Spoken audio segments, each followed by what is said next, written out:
Hall of Fame Village Media and the Pro Football Hall of Fame present Football Heaven.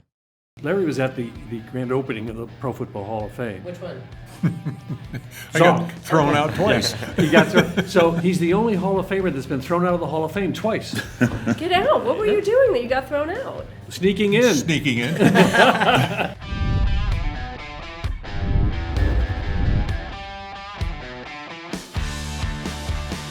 Welcome to Football Heaven. I'm your host, Aditi Kinkhabwala. I am joined by the always fabulous Joe Horrigan, by the brilliant John Kendle, both of the Pro Football Hall of Fame, and we are taking our weekly exploratory tour through one of the most fascinating stories in football history. This week, with the help of Larry Csonka, Larry Little, Paul Warfield, we are going to examine the one and only undefeated team in the history of the National Football League. And Joe, before I bring you in, John, I think you're wearing gloves. And I think you're wearing gloves because you might have something super special behind you. Is that a notebook? Is that really a notebook?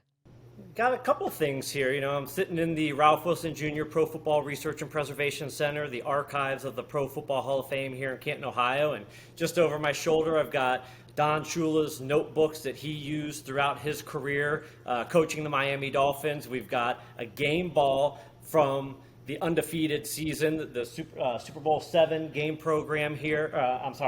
Football. But one of the real special pieces that we have in our collection that I wanted to show everybody are these eyeglasses. And these are Bob Griese's eyeglasses that he wore throughout his career. Wait a minute. Those aren't the glasses that his son ribbed him on at his induction, are they?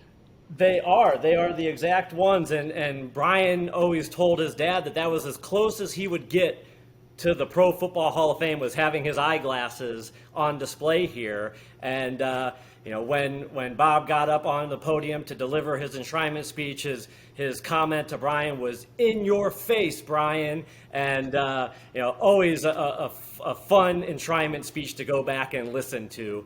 Also, over my other shoulder here, we've got the vinyl record of the 1972 season. And while we have never actually broken out a record player and listened to it, it is the exciting play-by-play, game-by-game highlights of the World Championship 1972 Miami Dolphins. So vinyl record here in the Pro Football Hall of Fame as well. All right, Joe, before we get to the guys and we have them take us through the unfolding of that season and how it was made possible, let's just start with Griese. When you started the season, did you think this is a guy that's going to lead a team to ultimate greatness? Well, not only did I not think that, but I think the media, as they always said, the Dolphins, almost to a man, have said they were disrespected. Even going to the Super Bowl, they were disrespected. They just didn't think these guys could do it. And in Bob Griese's case, he almost didn't because he missed some games because he was injured. And Earl Morrall filled in and carried the team on his back until Bob was ready to come back during the playoffs. So it was a lot of drama there. No one thought they were going to do it. And when I look back at it, the things that I think about are the games that were close. I mean, this wasn't a team that dominated in every game. It was like a different player stepped up in each game and made the difference, which is really what teamwork is all about. And when Earl Morrall came in, I thought the season, frankly, was over, and it was anything but. Okay, Joe, before we get any further in this discussion on the 1972 Dolphins, we are so fortunate to be joined by the fabulous Paul Warfield, who needs to dispel or maybe verify one of the most important pieces of legend around that team. Mr. Warfield, is it true that you drink champagne every single year when the last undefeated team loses?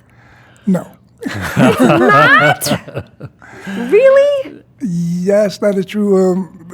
The story grew and became a legend a few years after the undefeated season because a couple of my former teammates lived in the same residential area in South Florida, and they would get together. But the legend even grew enormously when the press got involved and learned about this, that it was a a gathering of numerous former Miami Dolphins players. But yeah, they were neighbors, and they enjoyed that celebration, and it was a remarkable one. You know, that team was so unique in the sense of how it was put together. A young team, and Don Shula, a young coach. You know, it was something that we've always said about Don Shula. He won with a running game and he won with a passing game. But in that particular year, you had this offense, this running Larry Csonka, Mercury Morris, Jim Kick, and on the outside with the speed was this Paul Warfield. And Larry Csonka has said to me many times, is I owe every one of my carries, I owe an extra yard to Paul Warfield because the linebackers had to play deep. He says to respect his speed. So he says my first 3 yards were gifts. So tell us a little bit about how that balance of the running game and your speed and the field generalship of not only Bob Greasy but Earl Morrall. Well, there was a culmination of a number of parts that made that team so effective, and at the championship level, and certainly it was a maturational development of that team. When I arrived there in 1970, it was an expansion team out of what I refer to Old American Football League, which was considered by the so-called experts to be not quite on par with the National Football League. And it was, I believe, came together as a franchise in somewhere around 66. Yep. And during that first 3 years or so of play, they had never won more than 3 games in any season. And so it was quite a feat for them in just 3 short years, the first year that Don Shula arrived on the scene, to completely reverse their trend of losing ineptness and all of the things that go along with that and become a divisional participant in postseason play. Right. So the record was 10-4 that first year. The second year, I forget what the numbers were precisely, but 10-4 the first year, we made it to the playoffs. The second year, we go to the Super Bowl. The third year, we win the Super Bowl with an undefeated season. We go back the fourth year with a second consecutive Super Bowl win. And so the climb to the championship level occurred in a very short period of time, but it was amazing, and it occurred primarily because of a great coach, players who wanted to change their reputation of being a cast-off team. Good players that you mentioned who would ultimately become Hall of Fame players, such as Larry Csonka, Bob Greasy, Jim Langer, and certainly all who contributed to the great success over a short period of time. There was the other thing, though, too, and you and I have talked about this, the respect level of the team. It just wasn't, it really wasn't until late in the season of that undefeated season where anybody was really taking note. Well, that's true. And again, I don't want to leave anyone out. Earl Morrall played an instrumental role because we lose our Hall of Fame quarterback in Bob Greasy after 4 games. He goes down with a fracture in his ankle or something of that nature. Earl Morrall stepped in, but Don Shula had great foresight. He was uncomfortable with our backups as quarterbacks in the previous year or so, and Earl played for him in Baltimore. And I affectionately look at Earl from the standpoint that he was the greatest relief pitcher in NFL history. Yep. And as I've indicated previously in my thoughts, although he didn't have the handlebar mustache, he was the roly fingers for our ball club. Yeah. Well, and it's a great analogy because the other guy he backed up was Johnny Unitas in Baltimore. Correct. So he had, and he was a consistent player. And Don once told me, he says, there was something about Earl, you just know he's a winner. He will win for you. Yeah. I'm not looking at, pure passing or his athletic skills. He was a winner. Well, I would agree with that wholeheartedly. But in addition to that, coming in off the bench and to play at a high level and keep that team playing at a high level because he was a focal point as our quarterback. That's very, very special. And he was special in that sense in his era in playing in pro football. I don't think I've seen it since. And to emulate that same discipline that you were talking about Greasy having in terms of reading what the defense is giving you.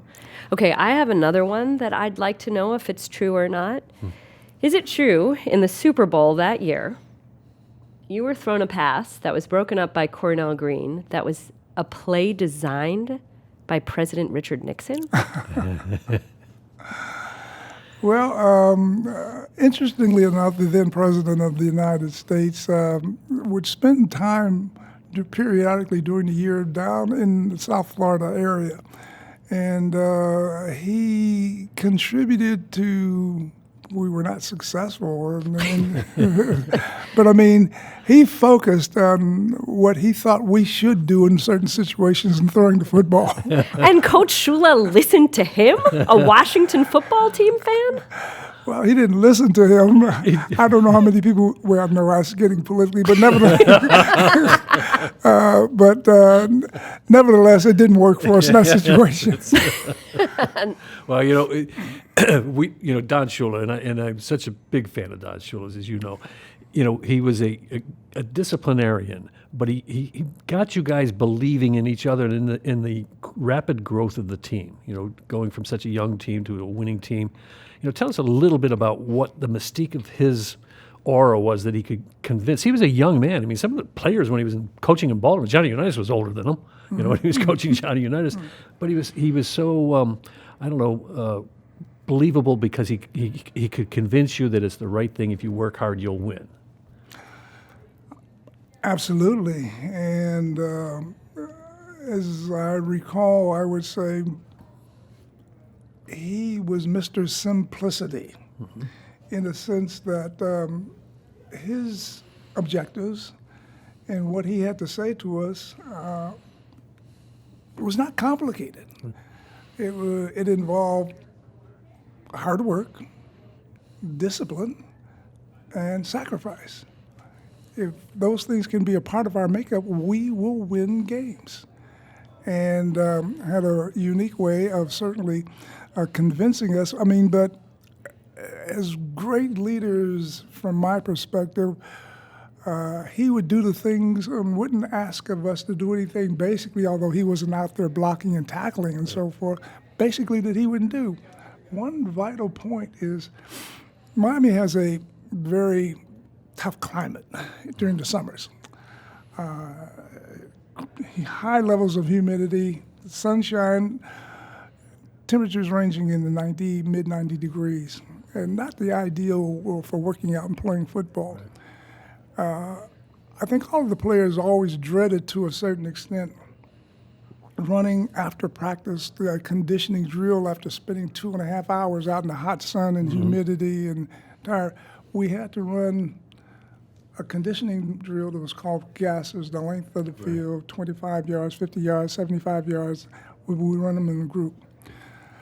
And Don Shula asked us to do this. That was tough. That was a part of the conditioning. But he always did it with us. And so when you find a leader who asks you to do tough things, but they're willing to do that with you, that resonates on players. Yeah. It really is who he was. Yes. And again, being from Warren, Ohio, and you knew Don Shula, played for your Cleveland Browns. Sure. Did that have an influence on you? Playing for a guy you knew had the same kind of roots as you.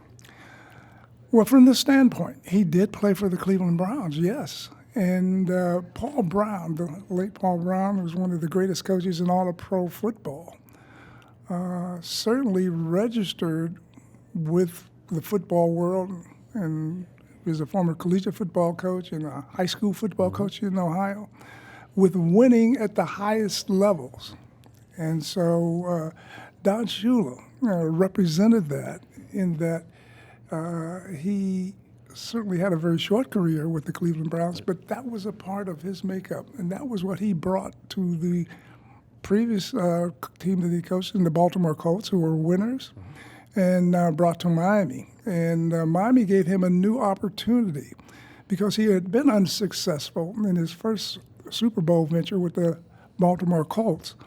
But to take a team from scratch, and it was a expansion team out of the old American Football League, a team that was made up basically of cast-offs from other ball clubs, stocked, and to, in a very short time, practically overnight, change it from this brief period in pro football from a real loser to the very top is really an amazing feat. And he did it, again, with, I say, the values. If you guys work hard, if you sacrifice, and you dedicate yourselves, great things can occur. All right, Paul, before we let you go, you have said that even if you're not drinking champagne, this is an unlikely feat to be matched again. Can you tell us why you don't think we'll see another undefeated team in the National Football League? Well, what I really said is that it's possible. Certainly anything is possible. I think improbable to a degree, and I say this only in this respect, that some of the things that worked for us work against other teams in a manner of speaking. We were in our 13th ball game of the year and playing against the New York Giants during that 1972 season. And basically no one was paying attention to the fact that we were undefeated. Nobody. The media and the press and the world, and then we go into New York to play against the Giants, and then all of a sudden, voila, the New York media, the capital of the world. You know something? You know, this is the way they put it. You know something? These guys are undefeated. And so no one was paying attention. No one was saying week after week, after week 7, after week 10, after week 13, that they're undefeated. The national press was not surrounding us down in Miami. You know, we only had one more game to play after that during the regular season. And against the Baltimore Colts, ironically, as I recall, we win that game, and then we go to where we want to be to prove to the world that we weren't some rinky-dink team from the old AFL. We go to the playoffs. You must win in the playoffs or you go home. So, okay, we got to where we wanted to go to. We got there, and then we get to the final game against the Washington Redskins, as I recall, and I won't reiterate on that game. The only thing that I will say about that game, the final score was 14-7, but the game was not nearly that close. That's right. And so we accomplished that feat. Now, the reason why it may be a little bit more difficult today to accomplish that feat is because, as I said, if a team wins 5 straight games, the national media is there. It's like a presidential event now. Who's going to equal that or surpass? Well, it can't be surpassed, but equal that event. And so I think players become distracted and so forth. So that's why it will be, in my opinion, a difficult feat to accomplish. And maybe one day they will drink champagne. Thank you so much for joining us. Gentlemen, it'll be a little bit difficult to top the great Paul Warfield, but we are now joined by 2 of his teammates who said that he tells a lot of tall tales. Larry Little, Larry Csonka, who apparently have a story about a car dealership for us as the key to the undefeated season. Well, I think the first steps that were ever taken towards that were completed at Edlin Buick very early in my career and very early in Larry Little's career. I had banged up a car pretty badly, and it was the close of the '68 season, so I went down to Edlin Buick to get a bid on fixing the fender that had got misappropriated. And as I was going in the door, the glass door, there was a big door there, Larry Little was coming out. And we both hit the door at the same time, and I looked through the door at him, and I thought, I don't know who he plays for, but you know, we need him. Make a long story short, we opened the door and introduced ourselves to each other and kind of kidded each other a little bit. But then I never said anything, but I left there. I never went in to get the car fixed or anything. I got back in the broken car and drove it down to 330 Biscayne Boulevard, went up to the 6th floor, talked to Joe Thomas, our personnel director. I busted in his office and said, does the name Larry Little mean anything to you? He said, yes, we're very close inside. I said, Joe, unless you can fly, you better sign him. He said, how can you be so sure? I said, Joe, look at my eye, like a big black eye from the last season. I said, if nothing else, I can hide behind him. And that's where it started. Now, I had nothing to do with getting Larry Little over to the Miami Dolphins, and certainly his contract was taken care of by Joe Thomas, and they were in the final throes of it. But it makes a great story because I was serious. I needed some offensive linemen. Wait, so Larry Little, is it Larry Csonka that got Joe Thomas to kick in the extra money?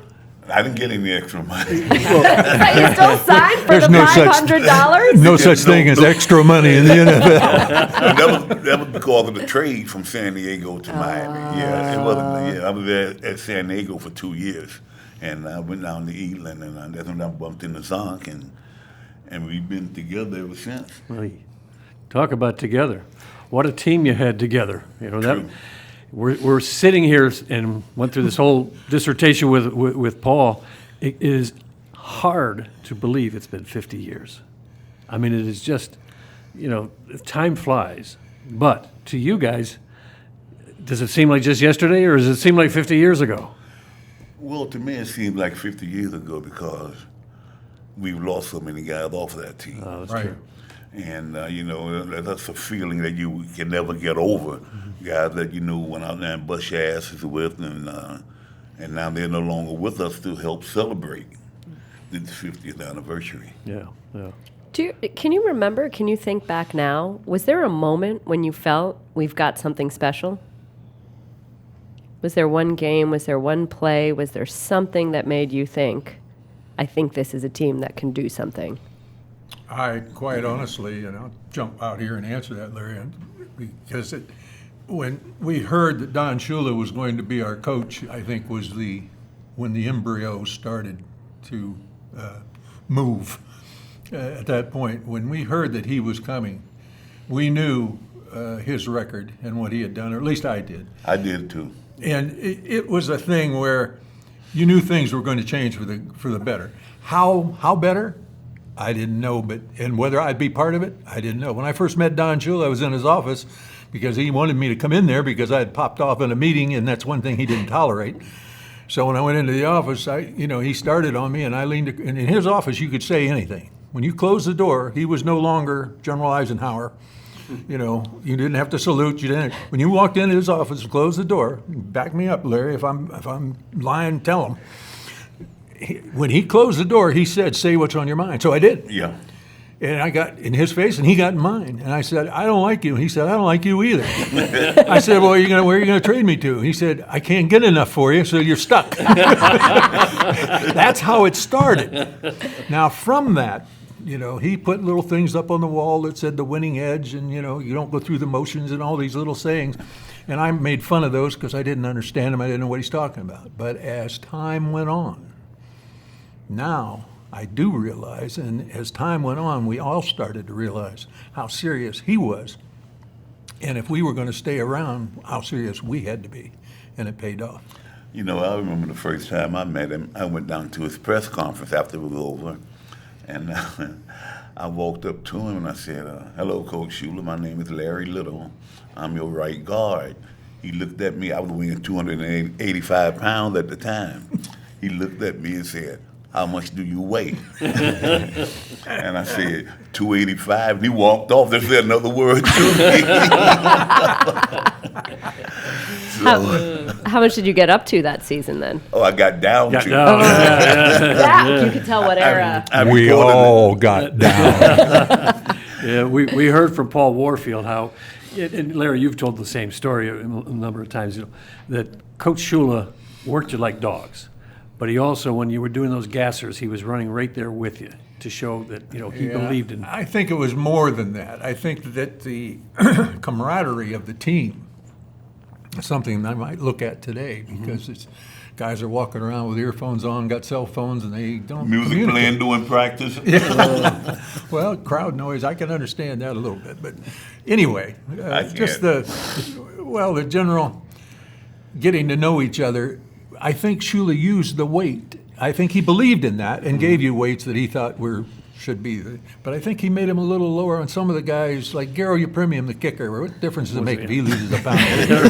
But Garo was never practicing with the team. He's always off on his own. So it was an opportunity by getting us together the night before weigh-in and the morning of weigh-in, where we had a little social order. We actually created a living room in the locker room, if you will. You used to be in the sauna, and the hot tub. I lived in the sauna. The corner of it, Mark Zonk's corner over there. That's where I was all the And time. I had water pills to help get me down to the weight. Anyway, that idea of getting together, we didn't run off right after practice. We stuck around, and it got to be a thing. And Shula acted like he was against all that. Yeah.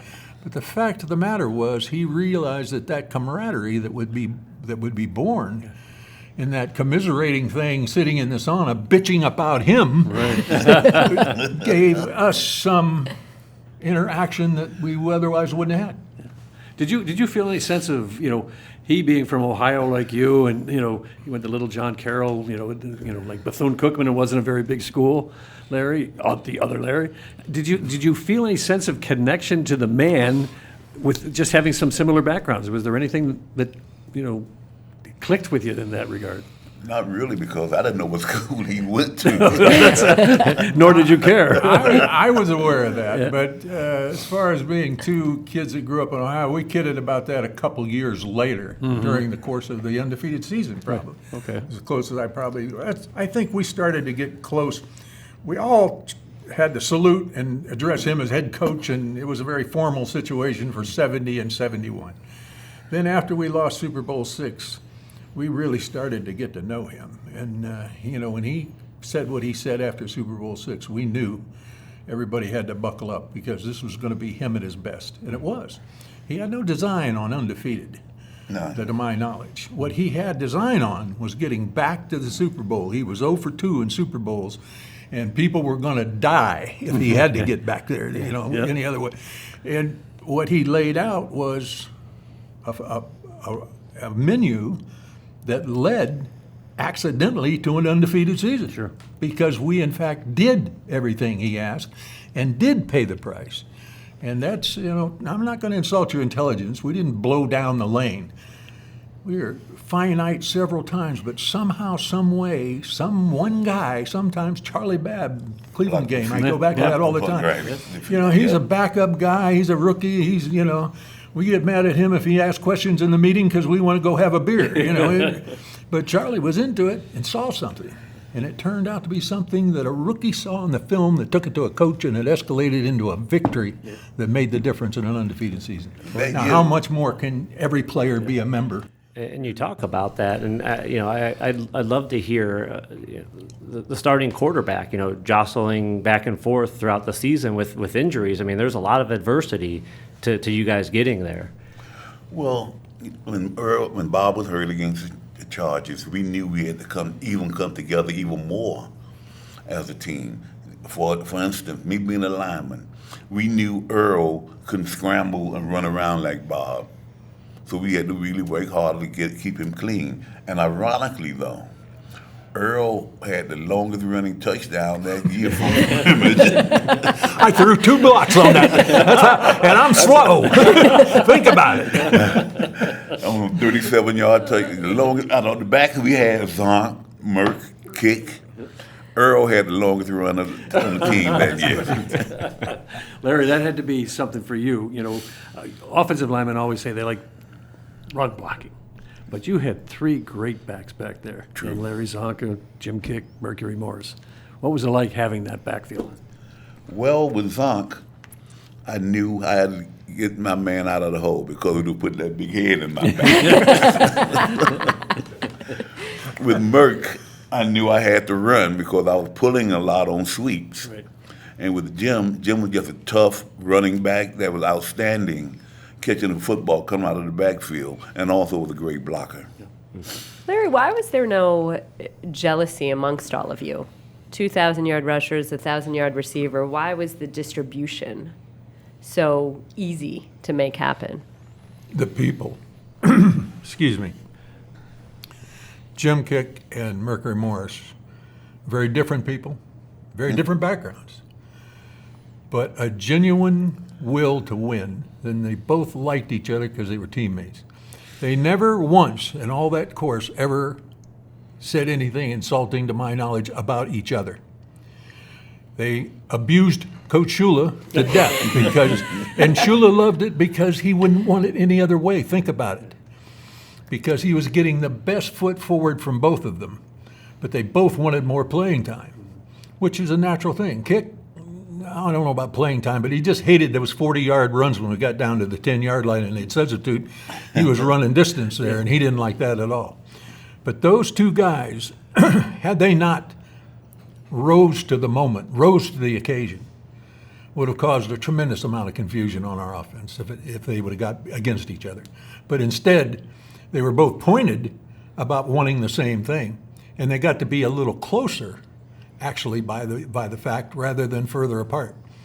But that's a great team spirit building thing. And I was talking a moment ago when you were talking about Larry, and whether it was me, Jim Kick, or Mercury Morris standing on one side of that huddle and looking across, we had 5 to 7 of the finest offensive linemen. And the way you tell that when you're a running back is when Bob Greasy's in the huddle, no one spoke. Earl Morrow, no one spoke. A very solid thing, you're getting the game play and no one spoke. But communication with your offensive lineman, as that quarterback's telling you the play and they're calling your number and you're going up between your right guard and center and you look over and your right guard and center are both staring at you right in the eyes. And both of them aren't blinking and they're doing their head a little bit in a yes thing like, follow me is what they're saying. Right. When you look across and you see your offensive lineman looking back at you, grinning and nodding their head, yes. Oh, buddy, you got the world by the ass. Pardon the pun, but that's it. There it is. And in that scenario, I'll never forget, because when you look across there and they're looking at the ground or they're glancing at you and kind of looking away, when you're blocking Joe Green over there. Bring it here, baby. There you go. When you look across there and they're saying, bring it, what a great feeling. What a great communication without a word being said. That's another one of the things that Paul said to us is that he thinks it's going to be very hard to replicate an undefeated season because of all the attention. And that when you were in the midst of this, no one was really noticing that you were racking up these wins. Do you remember when you suddenly realized, hey, we haven't lost a game? Well, I knew we hadn't lost a game, but I didn't know, knowing that we had gone through the season 14-0, I knew in order to reach our goal and getting back and winning the Super Bowl, we had to win the next 3 games. And this when it came down to being undefeated, only undefeated team in history, 50 years ago, and we're on top of that mountain, and no one can surpass us going 17-0. But they can only join us. Mm-hmm. So I don't even think about it, worry about it. I'm disappointed the champagne toast isn't true, though. Well, the Grey Goose is. We call each other and we celebrate. I don't know about the champagne glasses. Champagne glasses and the 72 Dolphins don't really go together. but a mug is more, a beer may be fed a lot more. I think that certainly when New York Giants were playing New England Patriots in what was the young man's name that caught the ball? David Tyree. Tyree caught that ball at the end of the game. There was a lot of celebration going on. Oh, yeah. That brings it out. When it gets right down to the wire, when you get 8 games or more into the season and all of a sudden there's one team that's still going and looking strong and, looks like they're going downhill, everybody starts sitting up and clearing their throat and saying, who's that playing wide receiver for them? You want to start to know the names because you want to count down with them. And that's when all that attention turns in, as it did in 72. By the time we got through the regular season, we were the top team on everybody's list to knock off, certainly. Yeah. And it's the same today. When you're the last one standing, everybody turns their attention a little more to you, which means they do a little more towards that effort. So it's a different story. If you lose the first game and then win them all, it's a little different story. Right. Yeah. You mentioned earlier, Larry, about each game seemed to have somebody rise to the occasion. That there was, it was not just this, one superstar carrying the team or anything like that. The other thing that gets lost in this is that no-name defense. You talk about no respect. that was a defense that was really playing great football. And the other 50th anniversary celebration this year is the Immaculate Reception. And they ran into a buzzsaw in Miami. So, tell us a little bit about, the respect thing that was going on. We had a great defense that really didn't get the respect that they should have gotten until maybe the season was over. Because we had great players on we only had one guy, just look at it, one guy on that defense is in the Hall of Fame, Nick Bonacani. And we had other great players on that defense, but didn't get the fame that they should have. Well, everybody was talking about the Purple People Eaters, the Fearsome Foursome. What was Pittsburgh called at the time? Iron Curtain. The Iron Steel Curtain. Curtain. Iron Curtain was the Russians. And Iron Curtain. But, our defense was great players that didn't, and plus he had a great, probably the best defensive coordinator in the history of the game, in Bill Armsparger. Yeah. So, but, they didn't get the credit they deserved. Yeah. Well, Can I make an observation? Yeah. 50 years later, Larry Csonka is still relying on his offensive lineman. When he doesn't want to answer a question, he goes like this. And he expects him to think about, I did. He keeps doing it. You know what I think got the attention of the defense was, I don't want to use a brand name, but there was a beer commercial, and Nick Bonacani's in the bar, and they're talking about the team, and somebody says, "Hey, aren't you?" And he goes, "Nick Bonacani." And the fan says, "No, not him. Aren't you?" It's like playing on the whole idea of no respect. The Rodney Dangerfield of football. What a lot of people don't realize also that year, we were number one in offense, number one in defense, and number one in special teams. We were a complete team, not just an offensive football team, not just a defensive football team, and not just a special team football team. We were a complete team with all three phases of the game. Well, wouldn't you have to be to go undefeated? I mean, think about it. I mean, the odds of going undefeated are so slim to begin with. You have to be darn near perfect. And we were.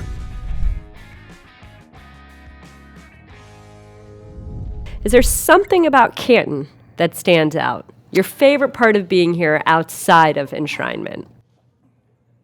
Well, I'm very familiar with Canton because it's 50 miles, a little bit south of my hometown. And as a scholastic athlete many, many years ago, competed against the Canton Public School System's athletic teams. But coming back to this city and coming back for these very special events that are part of the Hall of Fame weekend celebration always means a little bit more to me. Well, I would say the parade. Well, the year I went in and Don Shula introduced me, that would be something I'll never forget. And in the parade, he was sitting next to me.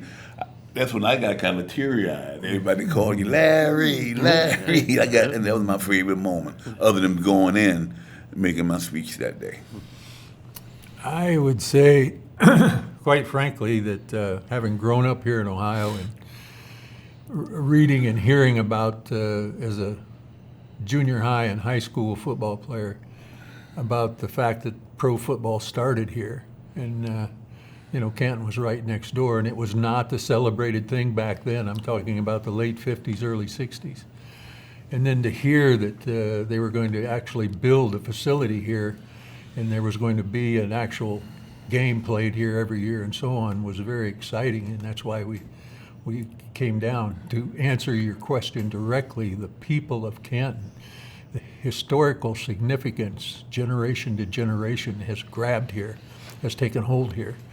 And people grow up here knowing that the hall's here and appreciating it every once a year. And they totally, seemingly just look forward to it. It's sort of like New Orleans with the big celebrations that go on there. It's become Canton's middle name. And what a great thing for a small town in Ohio that has now a nearly 100-year plus history of that happening. It's a thing they take pride in here, I guess is what I'm trying to say. And we as players get to come back and see them, and it's kind of fun. Well, Larry, I would follow that up with the development. You were here when we broke ground and we were building the facility, the Pro Football Hall of Fame, and now the development around the Hall of Fame Village, and can you just speak to that and the growth? Well, the growth is just that's like the Miami Dolphins training facility. You know, we used to go down and train in the old baseball stadium when Larry and I were first with the Dolphins. We practiced in the baseball stadium. Where I played high school football games. That was our facility. Now they have this sprawling, my gosh, just a $1 outfit. And Canton hasn't changed as much in that direction. The facilities certainly here at the Hall have.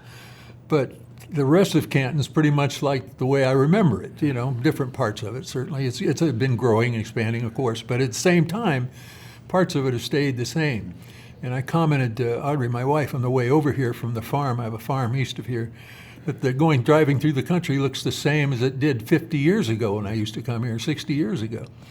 And but the enthusiasm of the people is still the same. Here we are in the middle of this season, and Joe, we almost thought we were going to get an undefeated team, maybe kind of, sort of. The Eagles started 7-0. Why is it so hard? It is just so hard. There's such great talent in the National Football League, and I don't call it parity. I just call it great talent. There's that many great athletes in the National Football League. But there's so many other obstacles for a team to go undefeated. The season, the length of the season, the length of the playoffs, and this thing I call instant replay. It can change the fate of a game just by catching something that might not have been caught by a game official with just his eyes. And we have to be very careful because, you know, we are the Pro Football Hall of Fame, so we represent other leagues as well. And a league that existed from 1946 to 1949 was called the All-America Football Conference.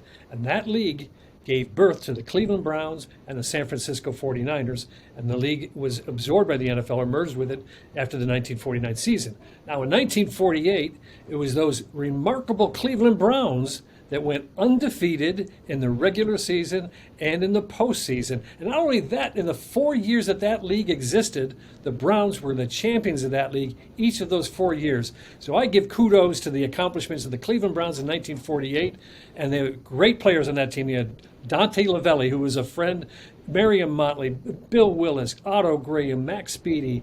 They were just a great football team. And Donnie Lavelli used to hound me. He lived in Cleveland. He'd come to Canton often. He would hound me about how come nobody ever talks about the Browns' undefeated season. We were undefeated in the regular season and the postseason too. Well, it was just because everybody remembers NFL history.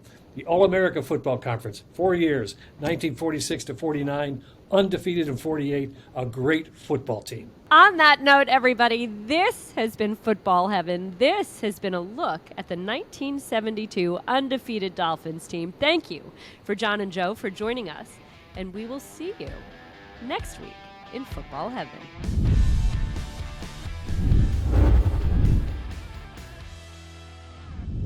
Visit Canton and experience Hall of Famers' hometown favorites for yourself.